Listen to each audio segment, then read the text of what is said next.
Assembly media point దగ్గర BRS MLA Sabitha Indra Reddy మాట్లాడుతున్నారు. ఇప్పుడు అలా చూద్దాం. అసహనానికి గురవుతున్నారు, ఎవరు ఫ్రస్ట్రేషన్ గురవుతున్నారు, అసహనాన్ని ఆ ఫ్రస్ట్రేషన్ని ఇటు జర్నలిస్టుల మీద ఏ విధంగా చూపిస్తున్నారు అనే దానికి ఈరోజు స్పష్టమైన సంఘటన ఇది. ఈరోజు గౌరవ ముఖ్యమంత్రి గారిని ఒకటే కోరుతా ఉన్నాం. ఇందిరమ్మ పాలన అంటారు, సోనియా గాంధీ గారు అధ్యక్షుడు నాయకత్వంలో అంటారు, కానీ ఇక్కడికి వచ్చేసరికి మహిళా జర్నలిస్టులు రాస్తున్న వార్తలను కూడా భరించలేని అసహనం మీరు బయట పెడుతున్న విషయాన్ని ఈ సంఘటన ద్వారా నిరూపమవుతుంది.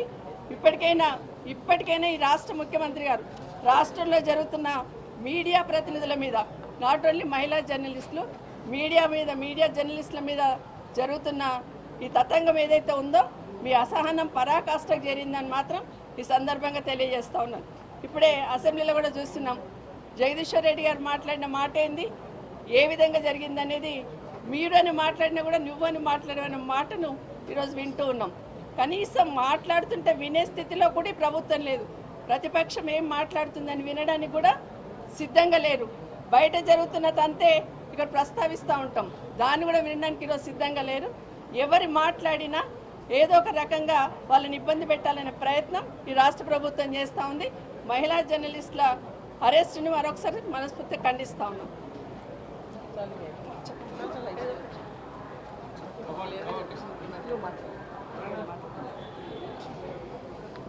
అందరికీ నమస్కారం.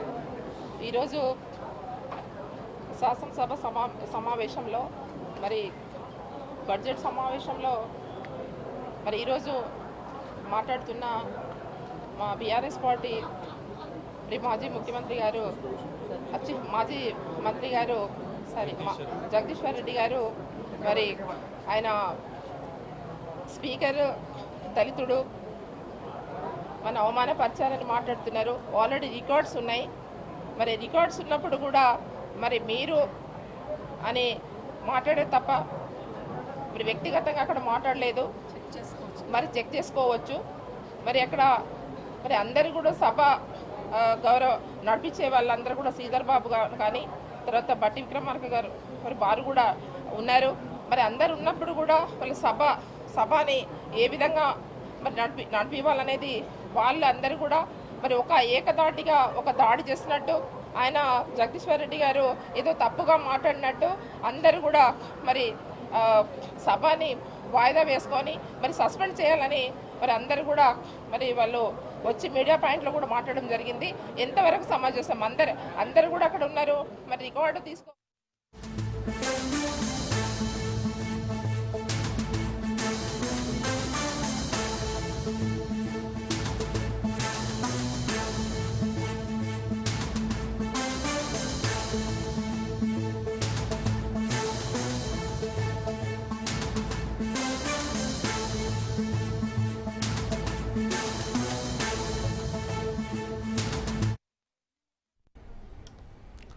రైట్, బ్రేకింగ్ న్యూస్ చూస్తున్నాం. సీఎం ఛాంబర్లో మంత్రులు ఎమ్మెల్యేలు భేటీ అయినట్టుగా తెలుస్తుంది. సభలో బీఆర్ఎస్ చేసిన వ్యవహారంపై చర్చిస్తున్నట్లుగా తెలుస్తుంది. జగదీష్ రెడ్డి సస్పెండ్పై పట్టుబట్టాలని నిర్ణయం తీసుకుంటున్నట్టుగా తెలుస్తుంది. ఇక గత సభలో ఇప్పుడు దళిత స్పీకర్ కాబట్టి అవమానించారని ఆరోపిస్తున్నారు ఎమ్మెల్యేలు. సీఎంతో మాట్లాడిన మంత్రి శ్రీధర్ బాబు జగదీష్ రెడ్డి కామెంట్స్ సీఎంకు వివరించారు. శ్రీధర్ బాబు సస్పెండ్ చేసే విషయాన్ని చర్చించిన మంత్రి క్షమాపణ చెప్పించారని కాంగ్రెస్ పట్టుబడిన కాంగ్రెస్ జగదీష్ రెడ్డి క్షమాపణ చెప్పకపోతే సస్పెండ్ చేసే ఛాన్స్ అయితే కనిపిస్తుంది.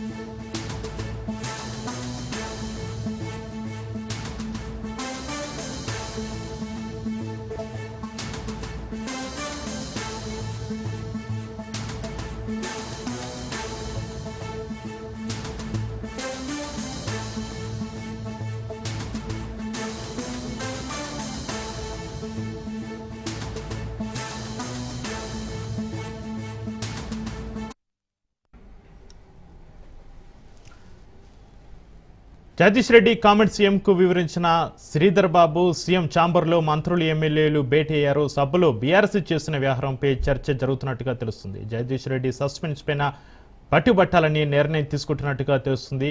ఇక గత సభలో ఇప్పుడు దళిత స్పీకర్ కాబట్టి అవమానించారని ఆరోపిస్తున్న ఎమ్మెల్యేలు సీఎంతో మాట్లాడిన మంత్రి శ్రీధర్ బాబు. ఇక జగదీష్ రెడ్డి కామెంట్స్ సీఎంకు వివరించారు శ్రీధర్ బాబు.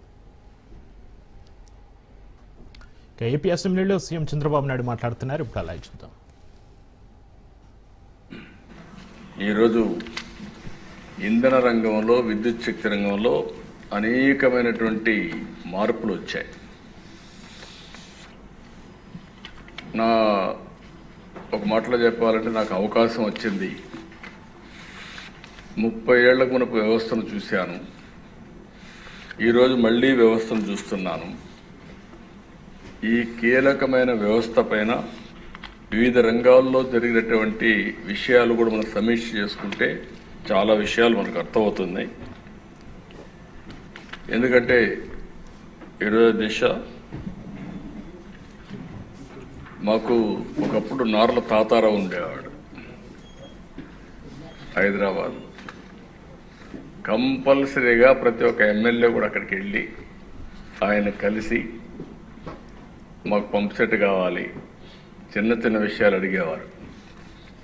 దానికి ఆ రోజుట్లో మనం చూస్తే నాకు చాలా జ్ఞాపకాలు ఉన్నాయి. ఇవన్నీ ఇంకా ప్రగాఢంగా. ఇదే అసెంబ్లీ సమావేశాలు ఉంటే ఈ సీజన్లో బడ్జెట్ సమావేశాలు ఎప్పుడు మార్చిలో వస్తాయి. మార్చిలో అగ్రికల్చర్ పీక్ వస్తుంది. ఆ సమయంలో కానీ నీళ్లు లేకపోతే పొట్ట మీదకి వచ్చిన వరి ఎండిపోతుంది. ఇంకక్కడి నుంచి హార్ట్ బర్నింగ్ ఎంత ఉంటుందో మనం అర్థం చేసుకోవాలి రైతుల్లో. మాకు నర్రా రాఘవరెడ్డి అని ఒక ఎమ్మెల్యే ఉండేవాడు, కమ్యూనిస్ట్ పార్టీ సిపిఎం. ఆయన నల్గొండ నుంచి మనుషులు తోలుకొచ్చేవాడు. మేము అసెంబ్లీలో ఉంటాం, వాళ్ళు విద్యుత్ సౌదా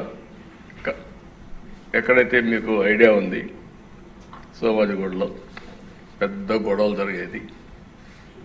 ఒక స్టేజ్కి ఎంత ప్రెషర్ ఉందంటే నేను ముఖ్యమంత్రిగా వీళ్ళు చేసే గొడవలను నిన్నాక నేరుగా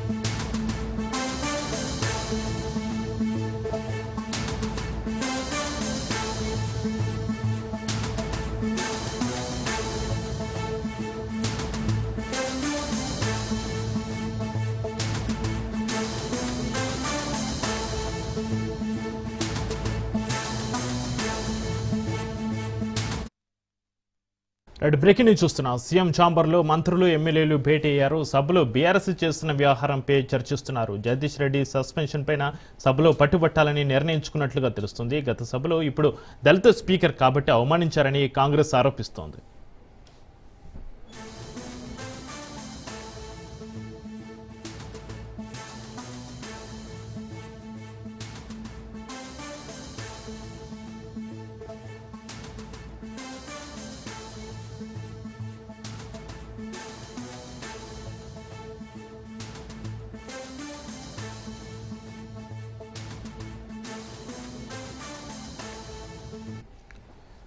సీఎం ఛాంబర్లో మంత్రులు ఎమ్మెల్యేలు భేటీ అయ్యారు. సభలో బీఆర్ఎస్ చేసిన వ్యవహారంపై చర్చిస్తున్నారు. జగదీష్ రెడ్డి సస్పెండ్పై సభలో పట్టుబట్టాలని నిర్ణయించుకున్నట్లుగా తెలుస్తుంది. గత సభలో ఇప్పుడు దళిత స్పీకర్ కాబట్టి అవమానించారని కాంగ్రెస్ ఆరోపిస్తోంది.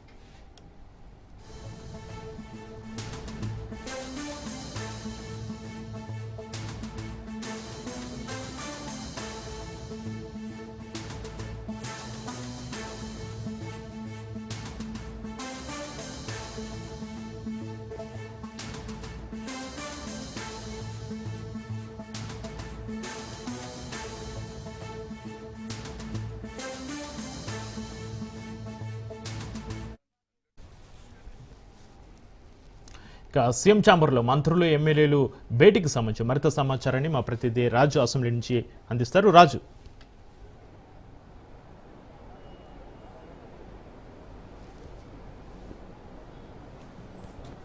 ఎస్ చక్రి, అసెంబ్లీలో ఈరోజు ఉదయం ఏదైతే గవర్నర్ ప్రసంగంపై ధన్యవాద తీర్మానం తెలిపే ఏదైతే చర్చ జరుగుతుందో ఈ చర్చలో ఇటు అధికార కాంగ్రెస్ పార్టీ అదేవిధంగా ఇటు ప్రతిపక్ష బీఆర్ఎస్ పార్టీ నేతల మధ్య అయితే ఒక మాటల యుద్ధం కొనసాగుతుందని చెప్పొచ్చు. ఎందుకంటే ఈరోజు ధన్యవాద తీర్మానానికి సంబంధించి చర్చ సందర్భంగా ఈరోజు ఇటు బీఆర్ఎస్ సంబంధించినటువంటి మాజీ మంత్రి జగదీశ్వర్ రెడ్డి మాట్లాడుతూ అదేవిధంగా ఆయనకు కౌంటర్గా ఇటు ప్రస్తుతం మంత్రిగా ఉన్నటువంటి కోమటిరెడ్డి వెంకటరెడ్డి మధ్య మాటల యుద్ధం కొద్దిసేపు కొనసాగింది. ప్రధానంగా గతంలో 10 సంవత్సరాలు కూడా అధికారంలో ఉన్నటువంటి బీఆర్ఎస్ పార్టీ ఏ రోజు కూడా రైతులకు కానివచ్చు, అదేవిధంగా ఇచ్చిన హామీలు కానివచ్చు, ముఖ్యంగా దళితుల విషయంలో కావచ్చు, దళితులకు 3 ఎకరాలు ఇస్తామని కావచ్చు, దళిత సీఎంని చేస్తామని చెప్పి ఏదైతే మాట ఇచ్చడం జరిగిందో ఆ మాట నిలబెట్టుకోలేదు. గతంలో బీఆర్ఎస్ పార్టీ అన్ని వర్గాలను మోసం చేసిందని చెప్పేసి కూడా ఇటు కోమటిరెడ్డి వెంకటరెడ్డి వ్యాఖ్యానించడం జరిగింది. అయితే దానికి కౌంటర్గా ఆయన మాట్లాడుతూ జగదీశ్వర్ రెడ్డి మాట్లాడుతూ ఖచ్చితంగా గతంలో బీఆర్ఎస్ సర్కార్ అన్ని వర్గాలకు న్యాయం చేసింది, ఇప్పుడు కాంగ్రెస్ ప్రభుత్వము ఇటు దళితులకు కావచ్చు, ఇతర వర్గాలకు కావచ్చు ఎక్కడా కూడా పథకాలు పేరుకే కానీ అమలు చేయడం లేదని చెప్పేసి కూడా ఆయన విమర్శించడం జరిగింది. ఈ నేపథ్యంలోనే ఇద్దరి మధ్య మాటల యుద్ధం కొనసాగింది. కొద్దిసేపు ఇక్కడ సభలో గందరగోళ వాతావరణం నెలకొని ఉంది. ప్రధానంగా స్పీకర్ను జగదీశ్వర్ రెడ్డి బెదిరించే విధంగా కూడా ఆయన వ్యాఖ్యానించాడు, మాట్లాడాడు. స్పీకర్ను ఏకవచనంతో సంబోధించారని చెప్పి కూడా ఇటు కాంగ్రెస్ నేతలు ఆరోపిస్తున్న పరిస్థితి నెలకొని మనకు కనిపిస్తూ ఉంది. ఈ నేపథ్యంలోనే ఈ గందరగోళం మధ్య స్పీకర్ను సభను కొద్దిసేపు వాయిదా వేయడం జరిగింది. వాయిదా వేసిన తర్వాత కాంగ్రెస్ పార్టీ ఎమ్మెల్యేలు బయట మీడియా పాయింట్లో మాట్లాడుతూ ఈరోజు సభలో జరిగినటువంటి విషయం ఏదైతే ఉందో జగదీశ్వర్ రెడ్డి బేషరతుగా వెంటనే క్షమాపణ చెప్పాలని ఇటు కాంగ్రెస్ పార్టీ ఎమ్మెల్యేలు డిమాండ్ చేస్తా ఉన్నారు. ప్రధానంగా దళిత ఎమ్మెల్యేలు అయితే ఆయన ఖచ్చితంగా దళితులను అవమానించారని చెప్పేసి కూడా దళిత ఎమ్మెల్యేలు చెప్తున్న పరిస్థితి కనిపిస్తూ ఉంది. ఎందుకంటే ఒక దళితుడు స్పీకర్ స్థానంలో కూర్చోన్నాడు కాబట్టి ఆయనను అవమానించే విధంగా కూడా బీఆర్ఎస్ పార్టీ వ్యవహరిస్తూ ఉంది అని చెప్పి కూడా చెప్తా ఉన్నారు. ఆయన ఇక్కడ స్పీకర్గా ఉన్నారు కాబట్టి కేసీఆర్ సభకు రావడం లేదు అని చెప్పి కూడా ఆయన ఇటు కాంగ్రెస్ పార్టీ ఎమ్మెల్యేలు విమర్శించిన పరిస్థితి కనిపిస్తూ ఉంది. అదేవిధంగా ఖచ్చితంగా ఆయనను సస్పెండ్ చేయాలని చెప్పి కూడా ఇటు మెజారిటీ కాంగ్రెస్ పార్టీ ఎమ్మెల్యేలు డిమాండ్ చేస్తున్న పరిస్థితి కనిపిస్తూ ఉంది. కొద్దిసేపటి క్రితమే సీఎం ఛాంబర్లో ఎమ్మెల్యేలు, మంత్రులు, కాంగ్రెస్ పార్టీకి సంబంధించినటువంటి ప్రజాప్రతినిధులు భేటీ కావడం జరిగింది.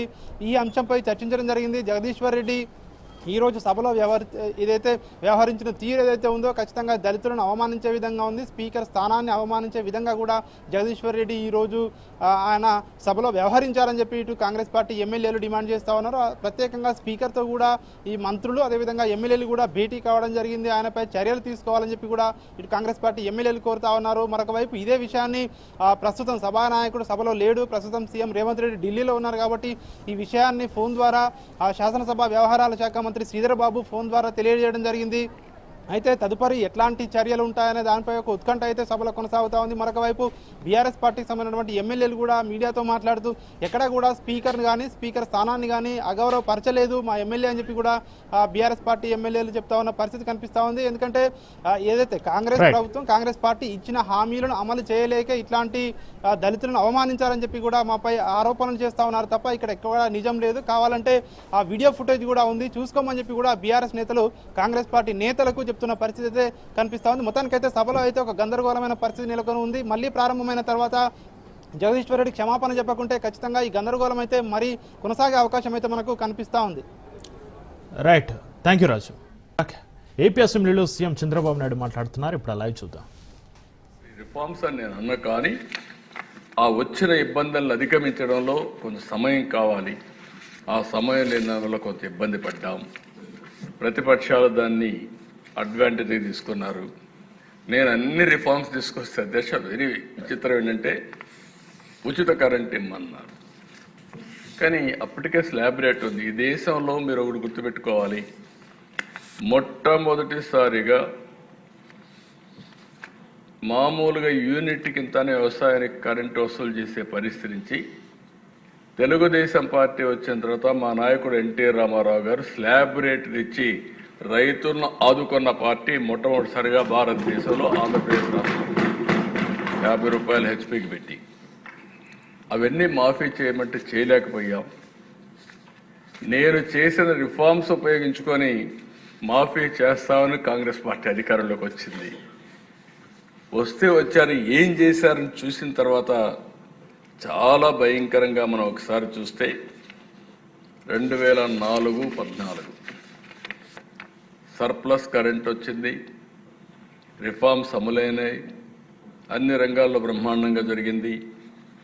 వాళ్ళు వచ్చిన 5 సంవత్సరాల్లో దగ్గర మీరు చూస్తే నేనున్నప్పుడు 90% ఇన్స్టాల్డ్ కెపాసిటీ పెంచాను, ప్రొడక్షన్ పెంచాను. 5,634 మెగావాట్ల నుంచి 10,695 మెగావాట్లకు పెంచాం. వీళ్ళొచ్చి 56% అంటే ఒక 5-6 వేల మెగావాట్లు పెంచారు. పిఎల్ఎఫ్ ప్లాంట్ లోడ్ ఫ్యాక్టర్ నాకు విజయవాడ ఎప్పుడూ జ్ఞాపకం. విజయవాడ పవర్ ప్లాంట్ ఎప్పుడు 95%. ఈవెన్ గవర్నమెంట్ ఆఫ్ ఇండియా కూడా ఏవి కూడా అంత ఎఫిషియెంట్గా పనిచేసిన సందర్భాలు లేవు. ప్రైవేట్ వాళ్ళు కూడా చేయలేదు అంత ఎఫిషియెంట్గా పనిచేస్తే. 86% పిఎల్ఎఫ్ ప్లాంట్ లోడ్ ఫ్యాక్టర్ ఉంటే కాంగ్రెస్ వస్తానే అది 78%కి తగ్గిపోయే పరిస్థితి వచ్చింది. దీనివల్ల ఇవన్నీ చూసిన తర్వాత కోల్ స్టాక్ దిశ అప్పట్లో పెద్ద ఇష్యూ ఇది. ఒక ప్లాంట్ రన్ చేయాలంటే కోల్ కావాలి. కోల్ కావాలంటే ముందుగానే జాగ్రత్త చూసుకోవాలి. వర్షాకాలం తడుస్తుంది, తడిచినప్పుడు దాన్ని ఇది చేసుకోవాలి. అదే మరి ప్లాంట్స్ అన్నీ కూడా ఎప్పటికప్పుడు మెయింటైన్ చేయడం పర్ఫెక్ట్గా చేయాలి. నేనున్నప్పుడు ఎప్పుడు కూడా 3 నెలలకు 4 నెలలకు కోల్ ఏమాత్రం ఇబ్బంది లేకుండా స్టాక్ పెడితే ఒక రోజు కూడా కోల్ ఉండేది కాదు. పెద్ద గొడవలు. కోల్ లేదు కాబట్టి కరెంట్ ఆపేసేవాళ్ళు. ఇలాంటి సందర్భాల్లో అది కూడా స్టార్ట్ అయింది. ఆల్ ఇండియా లెవెల్లో 8.7% ఎనర్జీ డెఫిషియట్ ఉంటే 17.6% పెరిగిన ఆంధ్రప్రదేశ్ రాష్ట్రం, మళ్ళీ సమైక్య ఆంధ్రప్రదేశ్లో. ఒక పరిపాలన ఏ విధంగా మార్పులు తీసుకొస్తుందో ఇక్కడ ఉండే సభ్యులు మీరు గుర్తుపెట్టుకోవాల్సిన అవసరం ఉంది. ఒక కీలకమైన శాఖలో ఏ విధంగా ప్రజలు ఇబ్బంది పడతారు. నేను ఇవన్నీ కూడా మీకు ఎందుకు చెప్తున్నానంటే 3 పీరియడ్ నేను కంపేర్ చేస్తున్నాను. 30 ఏళ్ళు కంపేర్ చేస్తున్నాను. 95 2004, 2004 14, 14 19, 19 24, 24 తర్వాత 9 నెలలు ఏం చేసామో చెప్పడానికి నేను ప్రయత్నం చేస్తున్నా. రాష్ట్రంలో ఉండే ప్రజలు కూడా గుర్తుపెట్టుకోవాల్సిన అవసరం ఉంది. బడ్జెట్ తగ్గించారు అప్పట్లో. నేనున్నప్పుడు 7.8% పవర్ సెక్టర్కి పెడితే వీళ్ళు 5% తగ్గించేశారు. ఇంకో పక్కన దిశ ఆవరేజ్న 2004 వరకు ₹2.55 యూనిట్ కరెంటు ఉత్పత్తి చేస్తే వీళ్ళు వస్తానేది ₹5.25 పెరిగిపోయింది. అప్పట్లోనే 10 ఏళ్లలో రైతులపైన భారం 28,835 కోట్లు వేశారు. ఎందుకంటే ఈ అసమర్థత అన్నీ కూడా వచ్చి ట్రాన్స్మిషన్ లాసెస్ కూడా తగ్గించడంలో ఫెయిల్ అయ్యారు. కడాన దిశ మీరు చూస్తే ఎక్కడికక్కడ మున్సిపల్ కార్పొరేషన్లో 4 గంటలు, మున్సిపాలిటీలో 6 గంటలు, మండల హెడ్ క్వార్టర్లు 8 గంటలు, గ్రామాల్లో 12 గంటలు, ఇండస్ట్రీస్ కోత. స్మాల్ స్కేల్ ఇండస్ట్రీ అయితే కరెంటు వాడితే సర్ఛార్జీ పేరుతో డబల్ ఛార్జీ. దీంతో చాలా స్మాల్ స్కేల్ ఇండస్ట్రీస్ అన్నీ కూడా మూతపడే పరిస్థితికి వచ్చింది. అధ్యక్ష ఆ రోజుట్లోనే ₹13 యూనిట్ పెట్టుకున్నారు. నేను ఇటీవల కాలంలో ఎందుకు చెప్తున్నాను, హిస్టరీ చెప్తున్నా. ఒక 5 నిమిషాలు ఆలస్యమైన రాష్ట్ర ప్రజానీకం కూడా ఆలోచించుకోవాల్సిన అవసరం ఉంది. హిస్టరీ తెలిస్తే భవిష్యత్తులో ఏ విధంగా మనం ముందు తీసుకుపోవాలని ఆలోచించే అవకాశం వస్తుంది. ఇంకొక పక్కన కోల్ లేకుండా మెయింటైన్ చేయకుండా ఐడిల్గా పెట్టి ఓసారి ఎవాక్యువేషన్ అంటే ట్రాన్స్మిషన్ లేకుండా ఓసారి పవర్ రన్ చేసిన పరిస్థితి లేదు. అప్పట్లోనే రెన్యూబుల్ ఎనర్జీ వచ్చింది, సోలార్ విండ్. ఉపయోగించుకోకుండా కనీసం అప్పుడు గవర్నమెంట్ ఆఫ్ ఇండియా ఫైన్ కూడా వేసేవాళ్ళు. మీరు ఇంతని కొనాలి, 2% కంపల్సరీగా మీరు సోలార్ విండ్ ఉత్పత్తి చేసుకోవాలి, లేకపోతే కొనాలని పెడితే అది కూడా కొనకుండా దానికి కూడా వచ్చే ఇన్సెంటివ్స్ తీసుకోకుండా వేస్ట్ చేసే పరిస్థితికి వచ్చారు. ఇవన్నీ అధ్యక్ష ఇంకో పక్క ఎన్టీపీసీ పవర్ ప్లాంట్లో వచ్చిన కరెంటు కూడా తీసుకోకుండా చేశారు. 2014లో వచ్చాం. ఇవన్నీ అధ్యయనం చేస్తే చాలా బాధేసి, నేను వచ్చినప్పుడు 22.5 మిలియన్ యూనిట్లు కరెంటు కొరత ఈ రాష్ట్రంలో 2014లో. నేను ఒక సవాలుగా తీసుకున్నాను, కేంద్ర ప్రభుత్వం సహకారం తీసుకున్నాం. ఆ సంవత్సరం 2014 డిసెంబర్కి ఎక్కడా కరెంటు కొరత లేకుండా చేసి జనవరి 2018కి మిగులు కరెంటు సాధించిన రాష్ట్రం ఆంధ్రప్రదేశ్ రాష్ట్రం అని చెప్పి కూడా నేను తెలియజేస్తున్నాను. 39% పీక్ డిమాండ్ గ్రో అయ్యాం. 6,784 మెగావాట్ల నుంచి 9,453 మెగావాట్లు పెంచుకున్నాం. కన్జంప్షన్ కూడా 36% పెరిగింది. 40,000 మిలియన్ యూనిట్స్ ఉంటే 55,000 మిలియన్ యూనిట్స్ పెంచాం. ఇంకో పక్కన అధ్యక్ష మీరు చూస్తే per capita consumption all India level 17% పెరిగితే మనం 23% పెంచుకున్నాం. మొట్టమొదటిసారిగా సోలార్ విండ్ 7,700 మెగావాట్లు ఉత్పత్తి చేసిన ఏకైక రాష్ట్రం ఆంధ్రప్రదేశ్ రాష్ట్రం. అదే ముందు చూపు. నేను ఆ రోజు ఒకటే ఆలోచించాను. నేను ఆ రోజు మీటింగుల్లో కూడా మాట్లాడినప్పుడు చెప్పేవాడిని, భవిష్యత్తులో గణనీయంగా సోలార్ ఎనర్జీ రేట్లు తగ్గుతాయి. 5 సంవత్సరాలు 14-19 కరెంటు ఛార్జీలు పెంచకుండా సమర్థవంతమైన విధానాల ద్వారా ఎవ్వరికి కరెంటు కావాలని ఇబ్బంది లేకుండా కరెంట్ అందించిన ఏకైక ప్రభుత్వం ఈ ప్రభుత్వం. నేను ఒకసారి ఇదే మరి రెన్యూవబుల్ ఎనర్జీ మీటింగ్ పెడితే ఆ రోజు నేను మాట్లాడుతూ పీయూష్ గోయల్ గారు మంత్రి, నేను ఆ రోజు అనౌన్స్ చేశాను, భవిష్యత్తులో ₹50 నుంచి ₹2 లోపల సోలార్ ఎనర్జీ వస్తుందని చెప్పి 6 రోజుల్లోనే అనౌన్స్ చేశాను. ఇప్పుడు ₹2.40 50 వచ్చే పరిస్థితి వస్తూ ఉంది. అంటే ఇంకా తగ్గే అవకాశాలు కూడా ఉన్నాయి, రా మెటీరియల్ ఇవన్నీ వస్తాయి. అయితే ఆ దిశ 2019-24 ఒక మాటలో చెప్పాలంటే మళ్ళీ చీకటి రోజులు ప్రారంభమైనాయి. నేను ఏ వ్యక్తుల గురించి నేను మాట్లాడడం లేదు. రాష్ట్ర ప్రజలు పడిన బాధ, ఒక అసమర్థ పాలన వల్ల ఇష్టానుసారంగా చేస్తే ఏం జరుగుతుందో ఇది ఒక కేస్ స్టడీ. అధ్యక్ష ఈరోజు మనం చూస్తే ఎవరైతే పీపీఎల్ చేస్తారు, పీపీఎల్ ఆధారంగా వాళ్ళు ఇన్వెస్ట్మెంట్ పెడతారు. ఈ దేశంలో ఇంకా కోర్టులు ఉన్నాయి. ఏదైనా సరే కాంట్రాక్టు చేసుకున్న తర్వాత అది కూడా గవర్నమెంట్ చేసినప్పుడు కంపల్సరీగా దాన్ని ఆనర్ చేసే బాధ్యత ఉంటుంది. లేకపోతే కోర్టుకు పోతే వాళ్ళకు మళ్ళీ నష్టపరిహారంతో సహా కట్టించే పరిస్థితి కూడా వస్తుంది. ఏదైతే సోలార్ పవర్ ఉంది వాడలేదు, వాడకుండా ఇష్టానుసారంగా చేసి ఇప్పుడే రవికుమార్ గారు చెప్పారు, ఇది ఇంటర్నేషనల్ ఇష్యూ అయితే దావోస్లో కూడా రేజ్ చేస్తే ఇండియాలో ఇలాంటి ప్రభుత్వాలు ఉన్నాయి, మేము ఇండియాకి ఎందుకు రావాలి, పెట్టుబడులు పెట్టమంటే అప్పుడు చాలాసార్లు స్టేట్మెంట్ కూడా ఇచ్చారు. ఆనాటి ఫైనాన్స్ మినిస్టర్ కానీ పవర్ మినిస్టర్ వీళ్ళందరూ మాట్లాడే పరిస్థితికి వచ్చారు. వితండవాదంతో ఎగోయిస్టిక్గా కావాలని నెపాలేసి అవినీతి ఆరోపణలు చేసి వాడకుండా చేసే దిశ హైకోర్టు ముట్టుకాయలేసి ఒక ఆర్డర్ ఇచ్చారు.